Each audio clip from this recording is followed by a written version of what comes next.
السلام علیکم۔ آج ہم لوگ گریڈ 3 کی اسلامیات شروع کریں گے، جس کا پہلا سبق ہے اللہ تعالیٰ کی نشانیاں۔ نشانی کسے کہتے ہیں؟ نشانی اس چیز کو کہا جاتا ہے جس کے ذریعے سے کسی چیز کو پہچانا جائے۔ ان فی خلق السماوات والارض واختلاف اللیل والنہار لآیات لأولی الالباب، بے شک آسمانوں اور زمین کی پیدائش اور دن اور رات کے آنے جانے میں عقل والوں کے لیے نشانی ہے۔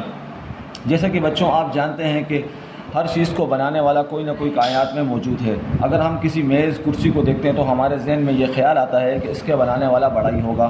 اگر ہم کسی دیوار کو یا کسی مکان کو بنے ہوئے دیکھتے ہیں تو ہمیں یہ لگتا ہے کہ اسے کسی مستری نے، کسی مزدوروں نے مل کر بنایا ہوگا۔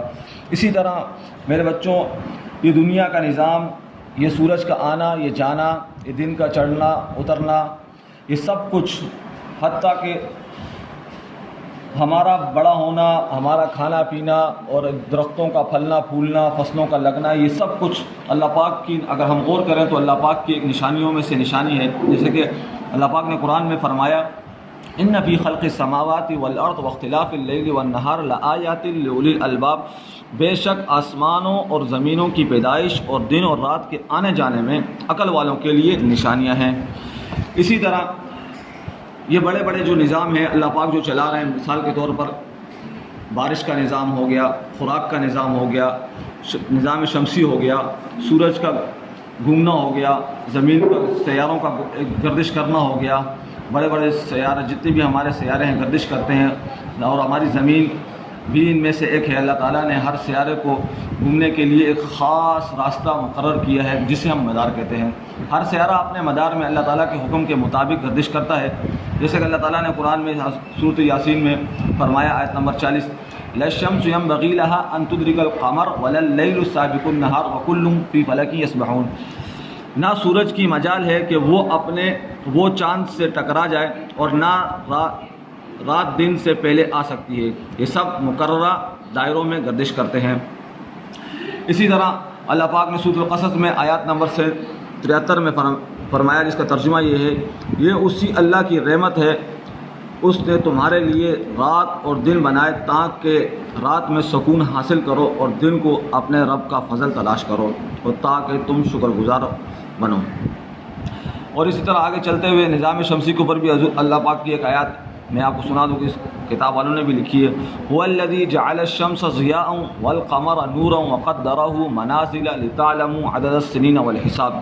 ترجمہ، وہی اللہ ہے جس نے سورج کو روشن اور چاند کو چمکدار بنایا، چاند کے گھٹنے اور بڑھنے کی منزلیں مقرر کر دیں تاکہ تم اس سے برسوں اور تاریخوں کا حساب لگا سکو۔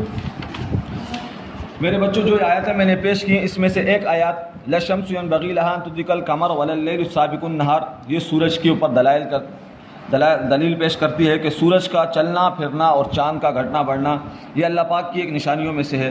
اور اسی طرح آگے ایک اور آیات جو هو الذی جعل الشمس ضیاء والقمر نورا وقدرہ منازل لتعلموا عدد السنین والحساب، یہ بھی سورج کی روشنی اور چمکدار ہونا، اور اس بارے میں دلیل ہے کہ ہم لوگ جو دنوں کا حساب لگاتے ہیں اور تاریخوں کا حساب لگاتے ہیں وہ ہم چاند سے لگاتے ہیں۔ چاند کی مقررہ تاریخوں سے چاند کے گھٹنے اور بڑھنے سے ہمیں پتہ لگتا ہے کہ آج کتنے دن ہو چکے ہیں اور کتنے دن گزر چکے ہیں۔